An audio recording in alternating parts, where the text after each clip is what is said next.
Welcome to my channel ম্যাথট্রিক্স।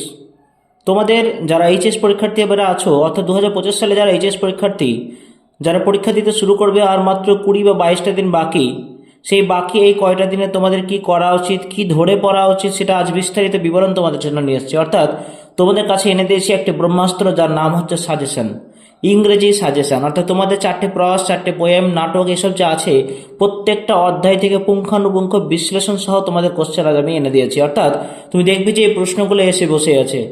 So এই পার্টটা তোমাদের জন্য খুব গুরুত্বপূর্ণ হতে চলেছে, এবং তোমাদেরকে বলবো ভিডিওটি প্রথম থেকে শেষ পর্যন্ত পুরোটাই দেখো। তুমি আজ যদি এই ভিডিও স্কিপ করে যাও, তাহলে তুমি কিন্তু একটা গুরুত্বপূর্ণ পার্ট তুমি হাতছাড়া করবে। সো তোমাদের জন্য সাজেশন থাকবে যে তোমরা কিন্তু প্রথম থেকে নিয়ে শেষ পর্যন্ত এই ভিডিওটি আমার দেখো, এবং দেখো প্রত্যেকটা প্রশ্নের উত্তর, প্রত্যেকটা প্রশ্নের সাজেশন আর কি প্রত্যেকটা সুন্দর করে দেওয়া আছে। যেগুলো এবারের মতো আসার যোগ্য, আমি সেই প্রশ্নগুলোই তোমাদের এখানে দিয়েছি। অর্থাৎ তোমাদের জন্য খুব গুরুত্বপূর্ণ পার্ট এটি হতে চলেছে। তো আমরা কথা না বাড়িয়ে চলো দেখে নিই শুরু থেকে নিয়ে কী আছে। প্রথম যে চ্যাপ্টারটা আমি তোমাদের দেখাচ্ছি হচ্ছে the eyes have it. 1 number question, but হ্যার নেক্সট কোশ্চেন রিমুভ নয় বা ডাউটস। অর্থাৎ কিন্তু তার পরবর্তী প্রশ্ন আমার সন্দেহ দূর করলো। Who said this to whom, what were the doubts of the speaker, what was the next question, how were his doubts remove. Okay, next দেখো 2 নম্বর কোশ্চেনগুলো ভালো করে বুঝবে, না বুঝতে পারলে আমাদের বলবে। 2 নম্বর, she would forget our brief encounter. অর্থাৎ সে আমাদের সংক্ষিপ্ত বিবরণ ভুলে যাবে। Who said this about whom, what was the brief encounter refer to here, why did the speaker think so. Okay, 3 নম্বর দেখো নিয়ে এসছি তোমাদের জন্য বিখ্যাত লাইন এবারের জন্য, then I made a mistake. তারপর আমি একটি ভুল করে বসলাম। খুব খুব গুরুত্বপূর্ণ একটি লাইন, তোমাদের এই লাইন থেকে কিন্তু প্রশ্ন আসতে পারে। What mistake did the speaker make, what remove the speaker's doubt, what did the speaker do then. Okay, next 4 নম্বর চলে যাই। She had beautiful eyes but they were of no use to her. অর্থাৎ এটা কিন্তু আমি 5 star দিয়ে রাখবো, কারণ এই প্রশ্নটা এবারের জন্য ভীষণ important.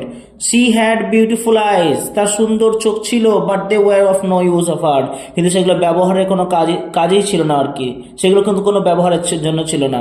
Who is the speaker, বক্তা কে। ওকে, নেক্সট দেখো, whose eyes were are refer to here, কার চোখের কথা বলা হয়েছে। হোয়াই ওয়ার দ্য আইজ আর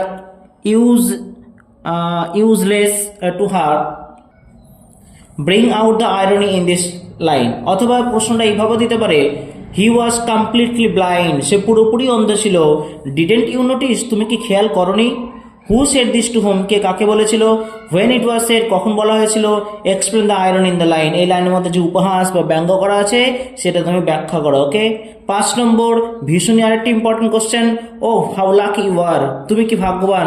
অথবা এই প্রশ্ন, এই লাইন থেকে প্রশ্ন আসতে পারে, October is the best time. প্রশ্ন, who is the speaker here, who is you refer to, why is the person spoken to being called lucky, কেন উদ্দিষ্ট ব্যক্তিকে ভাগ্যবান বলা হয়েছে। ক্লিয়ার। 6 নম্বর প্রশ্নে চলে যাই।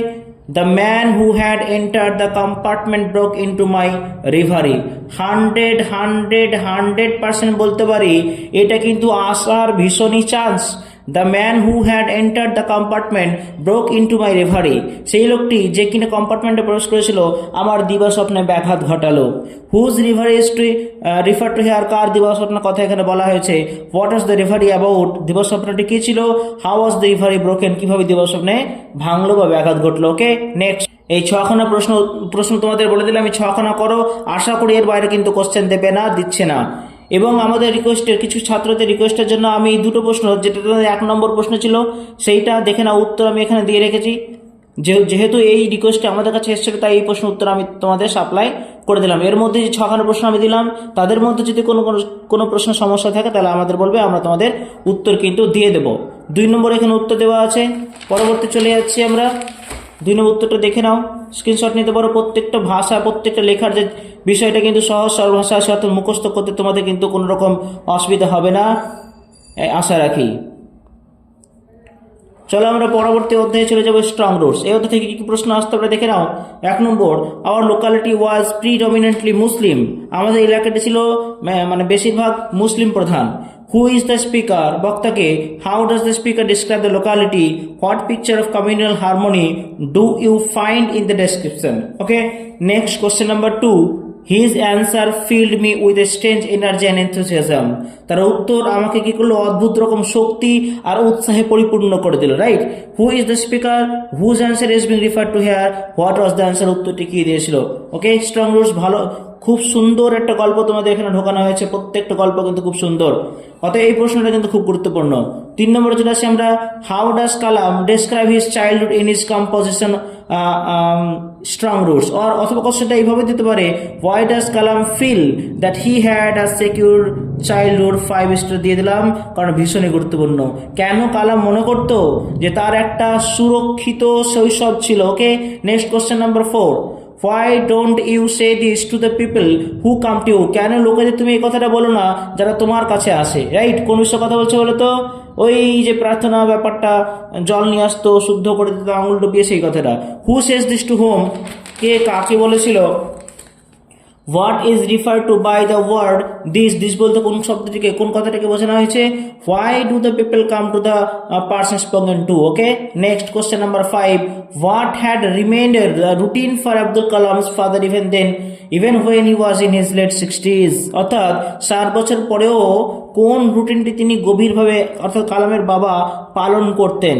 ওকে, ওই যে সেই ভোরে উঠে গিয়ে 4টার সময় ভোরে উঠে গিয়ে চলে যেত 4 মাইল দূরে একটি নারকেল বাগানে, যেখান থেকে 1 ডজন নারকেল পেড়ে নিয়ে এসে কাঁধে করে নিয়ে এসে বাড়ি ফিরতো। ওকে, চলো আমরা পরবর্তী অধ্যায় চলে যাবো। তার আগে রিকোয়েস্টেড কিছু উত্তরগুলো, যেগুলো আমি প্রশ্ন দিয়ে রেখেছি, সেগুলো উত্তর আমি দিয়ে রেখেছি, দেখে নাও। 1 নম্বর প্রশ্নের উত্তর হচ্ছে এইটা, দরকার হলে অবশ্যই নিয়ে নিতে পারো স্ক্রিনশট এবং মুখস্থ করতে পারো। খুব ভালো প্রশ্ন, ভালো উত্তর, উত্তরগুলো কিন্তু খুব সুন্দর ভাষায় লেখা যায়, সহজ সরল, তোমাদের মুখস্থ করা অত্যন্ত সুবিধা হবে। আর এই 20-22টা দিন আছে, তোমরা সময় নষ্ট না করে এগুলো করতে লেগে যাও, দেখবা তোমাদের ফল কিন্তু খুব ভালো হবে, এই আশা রাখি। চলো 4 নম্বর চলে আসি উত্তরে, যে 4 নম্বর প্রশ্ন তোমাদের দিয়েছিলাম আর কি।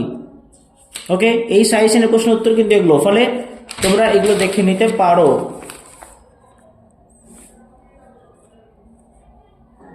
ওকে, দেখে নাও একটু একটু করে, আমি পরবর্তী প্রশ্নের অধ্যায়ে ঢুকে যাব। ওকে, চলো নেক্সট আমি তোমাকে দেখাচ্ছি থ্যাংক ইউ ম্যাম। এখান থেকে আমি যে কটা প্রশ্ন দিয়েছি খুব স্বল্প, খুব কম, দেখে নাও। 1 নম্বর, I would teach you right from wrong, আমি তোমাকে শেখাবো কি কোনটা, কিভাবে ভুল থেকে নিয়ে সঠিকটা শেখা যায়। Okay, who said this to whom and when, how did the speaker transform the person spoken to her, অর্থাৎ বক্তাকে, যেখানে বক্তার কথা বলা হয়েছে, দেখে কিভাবে তাকে অন্য একটা মানুষে রূপান্তরিত করেছিল। ওকে, নেক্সট দেখো 2 নম্বর, you gonna take me to jail, আমাকে কি জেলে নিয়ে যাবে নাকি। Who asked the question and to whom, কে কাকে প্রশ্ন করেছিল।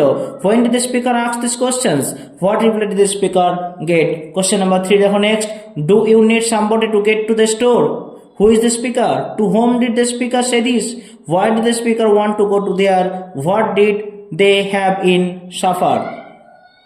4 নম্বর প্রশ্ন, and he did not want to be mistrusted now, who is referred to as he here। খুব ভালো প্রশ্ন, খুব ভালো প্রশ্ন। দেখো আমি এখানে একাধিক সাজেশন তৈরি করে রেখেছি, তারপরেও যেগুলো ভীষণ গুরুত্বপূর্ণ, অর্থাৎ আমি সেগুলোকে 100% 5 স্টার দিয়ে আমি চিহ্নিত করে দিচ্ছি। এগুলো কিন্তু ভালোভাবে মুখস্থ করবে, বাকিগুলোও মুখস্থ করবে, কিন্তু এগুলোর প্রতি আরও জোর দেবে। দেখো 4 নম্বর question, and he did not want to be mistrusted now, who is referred to as he here, whose trust did he want to win, কার বিশ্বাস তিনি জিততে চেয়েছিলেন, why didn't he want to be mistrusted। ওকে, 5 নম্বর দেখো ভীষণই একটা গুরুত্বপূর্ণ প্রশ্ন, ভীষণই গুরুত্বপূর্ণ। Sketch the character of Mrs জোনসের চরিত্র কিন্তু বিশ্লেষণ করো, খুব ভালো প্রশ্ন, আসতে পারে। 3 নম্বর প্রশ্ন উত্তর, রিকোয়েস্টেড উত্তর, এগুলো দেখে নাও, তোমাদের অবশ্যই কাজে লাগবে। সো এটা স্ক্রিনশট নিয়ে নিতে পারো বা লিখে নিতে পারো, তোমাদের যেটা ভালো লাগে, অর্থাৎ তোমরা এটা কিন্তু ফাইনালের জন্য কিন্তু অবশ্যই প্রস্তুত করে নেবে। তোমাদের নাম্বার আশা-নিশে ক্যারি করবে তোমরা যদি এরকম উত্তরগুলো লিখে আসতে পারো। তোমরা দেখবে সেই পরীক্ষার মাঠে কিন্তু ছক্কা মেরে আসছো। ওকে, চলো আমরা চলে যাব 3 কোশ্চেনে। 3 কোশ্চেন দেখো, 3 কোশ্চেন দেখে মাত্র কয়েকটা বেছে আমি তোমাদের প্রশ্ন দিয়েছি। 1 নম্বর, why did the Tsar decide to meet the hermit and how did they visit him? What was hermit doing when the Tsar met him? Why did the Tsar decide to meet the hermit? কেন tsar হারমিটের সঙ্গে দেখা করার সিদ্ধান্ত নিলেন, and how did he visit him, তার কাছে তিনি কিভাবে গিয়েছিলেন। What was the hermit doing when the tsar meet him, what was the hermit, সন্ন্যাসী কি করছিলেন যখন জার তার সঙ্গে দেখা করলেন। 2 নম্বর প্রশ্ন চলে এসে দেখো, all the answers being different, প্রত্যেকটা উত্তরই ছিল আলাদা। Tsar agreed none of them, যার কারোর সঙ্গে কিন্তু একমত হতে পারলেন না। What were the question to which the tsar got different answer, সে 3টে প্রশ্ন কি ছিল, সেই প্রশ্নগুলো গিয়েছিল যেগুলো উত্তর তিনি ভিন্ন ভিন্ন পেলেন। Whom did the tsar decide to consult, কার সঙ্গে দেখা করতে চাইলেন when he was not satisfied, যখন তিনি সন্তুষ্ট হলেন না।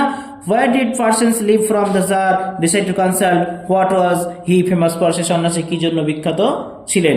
ওকে, পরবর্তী কোশ্চেন দেখো, forgive me, forgive me, forgive me, ভীষণই গুরুত্বপূর্ণ কোশ্চেন, ভীষণই গুরুত্বপূর্ণ প্রশ্ন। Forgive me said the bearded man in a week voice, দুর্বল গলায়, জীর্ণ গলায় বলে ফেললেন, আমাকে ক্ষমা করো, সেই দাঁড়িয়েওয়ালা লোকটি। Why did the bearded man become an enemy of the tsar, সেই যে আহত লোকটি জারের শত্রু হয়েছিল কেন। হোয়াট ডিড দ্য ম্যান সোয়ার, তিনি কি প্রতিজ্ঞা করলেন। অ্যান্ড রিজলভ টু ডু, ভালো হওয়ার জন্য। Why did the man ask forgiveness, কেন ব্যক্তিটি মানে ক্ষমা চেয়েছিলেন আর কি। নেক্সট 4 নম্বর কোশ্চেন চলে আসি। You have already been answer, তুমি অলরেডি কিন্তু উত্তর পেয়ে গেছো। Who said this and to whom, how was the person refer to been answered, how did the tsar nurse the wounded man. খুব গুরুত্বপূর্ণ কয়েকটা প্রশ্ন, রিকোয়েস্টের উত্তরগুলো আমি দেখিয়ে দিই। 3 নম্বরে দেখে নাও। তোমরা বাকি উত্তরগুলো চাইলে আমাদের অবশ্যই কমেন্টে জানাবো, আমি তোমাদের সেই উত্তর কিন্তু এইরকম সমস্যার ভাষায় কিন্তু উত্তর তোমাদের যোগান দেব। তোমরা শুধু আমাদের বলো তোমাদের কি চাই, আমরা তোমাদের জন্য সে সাজেশন নিয়ে এসেছি, যাকে আমি নাম দিয়েছি ব্রহ্মাস্ত্র। সো তোমরা কিন্তু আজ থেকে, এখন থেকে এগুলো পড়তে কিন্তু শুরু করে দাও, আর বেশি দিন সময় কিন্তু নেই। তবে এখন থেকে যদি পড়ো তাও কিন্তু তোমার রেজাল্ট কিন্তু ভালো হতে বাধ্য, তুমি যদি সেরূপ মন দিয়ে ধ্যান দিয়ে পড়াশোনা শুরু করে দাও। চলো আমরা কবিতা পাঠে ঢুকে যাই। প্রথম যে কবিতাটা আমি নিয়ে এসেছি এখানে, ওয়ান ক্লিং আ ট্রি, ওকে, গাছকে হত্যা করার ব্যাপারে। How does a tree offer resistance to its destruction, how does it resistance fail. দেখো, এই প্রশ্ন যদি তুমি করতে পারো তাহলে বাকি প্রশ্ন উত্তর লেখার ক্ষেত্রে অত্যন্ত সহজ হবে। ফলে এই প্রশ্ন তুমি আজই এক্ষুনি মুখস্থ করে নাও, বাকি প্রশ্ন তুমি সব করা লিখতে পারবে যদি এই প্রশ্ন উত্তর তুমি লিখতে পারো। ওকে, ওর এইভাবে কোশ্চেনটা আসতে পারে, it takes much time to kill a tree, একটা গাছকে হত্যা করতে অনেকটা সময় লাগে। Why does it take much time to kill a tree, কেন গাছকে হত্যা করতে অনেক সময় লাগে। অ্যাকর্ডিং টু দ্য পোয়েট, কবির মতে, how is the tree final kill, গাছকে কিভাবে হত্যা করা যায় শেষমেশ। ওকে, খুব ভালো প্রশ্ন, লিখে নাও। 5 স্টার আমি বলে দিলাম, 100%ও বলে দিলাম, কারণ খুব গুরুত্বপূর্ণ। এই একটা প্রশ্ন তুমি যদি করে দিতে পারো তাহলে কিন্তু তুমি ছক্কা মেরে আসতে পারবে, এই আশা রাখি। নেক্সট দেখো 2 নম্বর, how does the poet describe the growth of a tree over the years, বছরের পর বছর ধরে কিভাবে গাছের বৃদ্ধি হয় কবি বলেছেন, কবি কিভাবে বর্ণনা দিয়েছেন। What are the different steps taken for killing a tree, গাছকে হত্যা করার যে ধাপগুলো সেগুলো কি কি। আর অথবা এইভাবে কোশ্চেন দিতে পারে, it was grown slowly consuming the earth significance, অর্থাৎ আস্তে আস্তে পৃথিবীকে রসদ করে, মাটিকে রসদ করে বেড়ে উঠেছে, এটার গুরুত্ব ব্যাখ্যা করো। ওকে, নেক্সট 3 নম্বর, justify the title of the poem on killing a tree, অর্থাৎ নামকরণের সার্থক তোমাকে জাস্টিফাই করতে হবে। এই যে কটা প্রশ্ন, প্রায় কাছাকাছি সবগুলো প্রশ্ন উত্তর। ফলে তুমি যদি একটা করে যেতে পারো কিন্তু বাকিগুলো লিখতে পারবে। এবং নিয়ম এটাই হচ্ছে, তোমাদের এইচএস যারা পড়ছো, পরীক্ষা দেবে, যে কোনো প্রশ্ন কিন্তু ছেড়ে আসা যাবে না। তুমি যেটা জানো তুমি সেটাই লেখো, একটু বুদ্ধি থাকলে তুমি সবগুলো প্রশ্নে হাত দিয়ে আসতে পারবে। একটু বুদ্ধি করে কাজ করতে হবে, বাস। প্রশ্ন কিন্তু ওইগুলোই, ভেঙে দিক গোটা দিক প্রশ্ন ওইগুলোই, তোমাকে বুদ্ধি করে বেছে নিতে হবে, বের করে নিতে হবে আসলে উত্তর কোনটা আমাদের। ওকে, আর কোশ্চেনটা এভাবে থাকতে পারে, describe man's cruelty and violence, মানুষের সে নিষ্ঠুরতা, ভায়োলেন্স নেচার, সেটা ব্যাখ্যা করো, গাছেদের প্রতি, নেচারের প্রতি। Describe man's cruelty and violence two nature, নেচারের প্রতি যে ভায়োলেন্স অর্থাৎ নিষ্ঠুরতা, সেগুলো কিন্তু তোমাকে এখানে লিখতে হবে। Next 4 number, how has the tree been given human attributes in the poem, ভালো প্রশ্ন। কিভাবে মানুষের রূপ এখানে গাছের সঙ্গে মানুষের বৈশিষ্ট্যগুলোকে তুলনা করা হয়েছে, সেগুলো কিন্তু এটা কিন্তু একটা ভালো প্রশ্ন।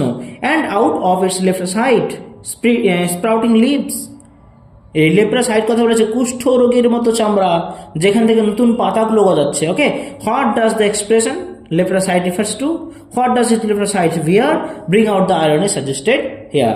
ওকে, চলো দেখে নাও আমার সাজেস্টের উত্তরগুলো। 3 নম্বরে সাজেস্টের উত্তর কেন বলছি আমি, কারণ এগুলো আমাদেরকে অর্থাৎ রিকোয়েস্ট করা হয়েছিল স্যার এই প্রশ্ন উত্তরগুলো আমাদেরকে দিয়ে দিন, অতএব এই জন্য আমি তোমাদের এই প্রশ্ন উত্তরগুলো এখানে দিয়ে রেখেছি। বাকি প্রশ্ন উত্তর তোমাদের চাইলে অবশ্যই তোমরা বলবে, আমরা সেই উত্তর তোমাদের জন্য অবশ্যই নিয়ে আসবো। তোমরা শুধু আমাদের সঙ্গে থেকেও, ভালো লাগলে অবশ্যই লাইক বাটন হিট করে দিও এবং বন্ধুদের মধ্যে শেয়ার করে দিও এবং চ্যানেলটিকে সাবস্ক্রাইব করতে কিন্তু ভুলো না। ওকে, চলো নেক্সট অধ্যায়ে আমরা চলে আসছি আসলিপ ইন দ্য ভ্যালি। প্রথম প্রশ্ন, how does the poet express the futility of war through the poem asleep in the valley? What message does he want to convey? কোন বার্তাটি তিনি এখানে দিতে চাইছেন? আর প্রশ্ন এভাবেও থাকতে পারে, central idea of the poem, এই যে সেন্ট্রাল আইডিয়া তুমি করে যাও, তুমি 100% বাকি প্রশ্ন উত্তরগুলো কিন্তু লিখতে পারবা। এবং এই প্রশ্নটা কিন্তু আসতে পারে, এভাবে আসতে পারে লাইন তুলে দিয়ে, কিংবা এইভাবে আসতে পারে, অথবা এইভাবেও আসতে পারে significance and title of the poem, অথবা এইভাবেও আসতে পারে how does this picture of the soldiers describe the tragedy of war? Explain. Okay, যুদ্ধের যে বিধ্বস্ততা, যুদ্ধের যে একটা ধ্বংসাত্মক রূপ, সেই জিনিসটা তোমাকে ব্যাখ্যা করতে হবে। 2 নম্বর, in his side there are 2 red holes, দুটো লাল ক্ষতচিহ্ন দেখা গিয়েছিল। কিসের? অবশ্যই বুলেটের। Who is the person refer to here? What do the 2 red holes সিগনিফাই? What attitude of the poet about war is refer to here? খুব ভালো প্রশ্ন, করে যেতে অবশ্যই পারো। তবে আমি বলে রাখবো, এই প্রশ্ন উত্তরগুলো কিন্তু করে যাবা, একটা করে গেলে এই সেন্টার আইডিয়া তুমি তো করে যেতে পারো, তাহলে আশা করি বাকি উত্তরগুলো তুমি লিখতে পারবে, এই জন্য এখানে দেওয়া। এবং আসতে পারে খুব ভালো একটি প্রশ্ন, আমি 100% দিয়ে রাখলাম। নেক্সট দেখো, shall I compare thee to a summer's day? প্রথম প্রশ্ন চলে আসি, how does Shakespeare compare the beauty of his friends to that of a summer's day?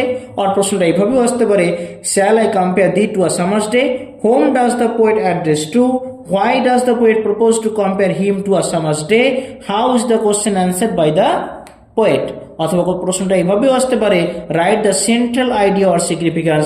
এই জিনিসটা প্রত্যেকটা কবিতার সেন্ট্রাল আইডিয়া কিন্তু তোমাকে মাথায় রাখতে হবে। এই সেন্ট্রাল আইডিয়া তুমি যদি মাথায় রাখতে পারো, বাকি কিন্তু প্রত্যেকটা উত্তর লেখা তোমাদের পক্ষে অত্যন্ত সহজ। 2 নম্বরে চলে আসি, but the eternal summer shall not fade, who is being referred to as the eye? What is mean by eternal summer? Why shall not the eternal summer shall never fade? অথবা প্রশ্নটা এইভাবেও আসতে পারে, so long lives this and this gives life to you. Explain. খুব ভালো একটা line, 5 star লিখে রাখো, মুখস্থ করে যাও, আসতে পারে এবং পারে। So long lives this and this gives life to you, খুব ভালো একটি লাইন, তোমাদের জন্য কোশ্চেন কিন্তু থাকতেই পারে। চলো নেক্সট কবিতা আমাদের the poetry of the earth. কি বলেছে এখানে দেখো, প্রথম প্রশ্ন, what does Keats meant by poetry of earth? Why does he say that this poetry never ceases? আর প্রশ্নটা এইভাবেও আসতে পারে, why does Keats feel that the poetry of earth is never dead? কেন বলছে কিটস বলেন বা অনুভব করেন that the poetry of earth, পৃথিবীর কবিতা কখনোই শেষ হবে না? অথবা প্রশ্নটা এটাও আসতে পারে, identify the voices of the poetry of earth, how does kit establish it's continuity through it's voice? অথবা বলতে পারে জাস্টিফাই টাইটেল, অথবা সেন্ট্রাল আইডিয়া, অথবা সাবস্ট্যান্স। এই কবিতার 2টো পার্ট আছে না? একটা পার্ট হচ্ছে সামারের, একটা পার্ট হচ্ছে উইন্টারের। সামারে কে আসছে গান করতে, উইন্টারে কে আসছে গান করতে? কেন শেষ হচ্ছে না? কারণ এক ঋতুতে একটা পতঙ্গ গান ধরলে অন্য ঋতুতে অন্য পতঙ্গ তার স্থান দখল করছে। ওকে, সো এই প্রশ্নটা খুব গুরুত্বপূর্ণ, তুমি এই প্রশ্নটা করে যাও, আশা করি এর বাইরে কিন্তু দেবে না, 100% তুমি লিখে নিতে পারো। আসছে। নেক্সট আমি তোমাদের চলে যাব একটা নাটক, তোমাদের একাঙ্ক একটা নাটক আছে, দ্য প্রপোজাল। খুব ফানি একটা নাটক, তোমরা নিশ্চয়ই পড়েছো, আশা করি প্রশ্ন মুখস্থ করতে কোনো সমস্যা হবে না। চলো তোমাদের এই নাটকের পাঠ থেকে কি কোশ্চেন আছে আমরা দেখে নিই। Give a brief sketch of the character of Lomov in play The Proposal. Okay. Next, describe the character of Chubukov as a responsible father. Okay. এই দুটো তুমি দেখে যাবা। 3 নম্বর, bring him back, bring him here. তাকে ফিরিয়ে আনো, তাকে ফিরিয়ে আনো। Who says this to whom? কে কাকে বলেছিল? When is this said? কখন বলা হয়েছিল? What impression of the speaker can be formed from this comment? মন্তব্য থেকে বক্তার যে ইমপ্রেশন সেটা কিভাবে তৈরি হয়েছিল সেটা তোমাকে ব্যাখ্যা করতে হবে। 4 number, she is like a lovesick cat, who said this about whom? Analyse the character of the person refer to here under the light of the comment above. Next question number 5, I am the most unhappy of man. খুব ভালো প্রশ্ন। বাবা চুবকভ কথাটি বলছেন কাকে? তার মেয়েকে। I am the most unhappy of men who said this, why did he say so, how did the speaker get rid of his unhappiness? তার দুঃখের কারণ কি, তার অসুখী থাকার কারণ কি? অবশ্যই মেয়ের বিয়ের জন্য একটা ফানি পার্ট ছিল, ফানি একটা নাটক ছিল। 6 নম্বর প্রশ্ন, why are you formal in your get up? Who is the speaker who is being spoken to? What leads the speaker to make this comment? 7 নম্বর প্রশ্ন দেখো, what a weight of my shoulder, কি একটা বোঝা আমার মাথার ঘাট থেকে নেমে গেল। হু সেড দিস, কে বলেছিল? নিশ্চয়ই চুবুকভ বলেছিল। What aspect of social condition is reveal by Chubukov through this comment? Okay, next question number 8, describe the quarrel over dogs. এই যে কুকুরটা নিয়ে ঝগড়া হলো, কার মধ্যে হলো? নাতালিয়ার সঙ্গে লোমোর হলো। এই কুকুর পার্টটা তোমাদের কিন্তু ভীষণই গুরুত্বপূর্ণ। এবারে তুমি লিখে নিতে পারো, খুব ভালো একটা প্রশ্ন। তোমাদের কিন্তু নাটক থেকে কয়টা প্রশ্ন থাকবে, তোমাদেরকে একটা দেখতে হবে, এটা কটা লিখতে হয়। Describe the quarrel over dogs, কুকুর নিয়ে ঝামেলাটা হলো, সেই কুকুর নিয়ে এই কথোপকথনটা তোমাদের নাতালিয়ার লোমের মধ্যে কিন্তু খুব গুরুত্বপূর্ণ আসতে কিন্তু পারে। চলো, এখানে 4 নম্বর প্রশ্ন উত্তর আমি এখানে দিয়ে রেখেছি। 4 নম্বর প্রশ্নটা লিখে নাও, দেখে নাও। এখানে 5 নম্বর প্রশ্ন উত্তর।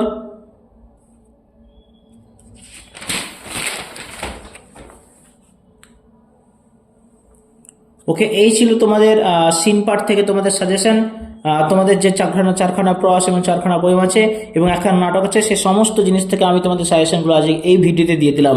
পরবর্তী ভিডিওতে অবশ্যই আমাদের সঙ্গে থেকেও। নিশ্চয়ই আমি যে প্রশ্নগুলো দেখিয়ে দিলাম সেগুলো কিন্তু ভীষণই গুরুত্বপূর্ণ।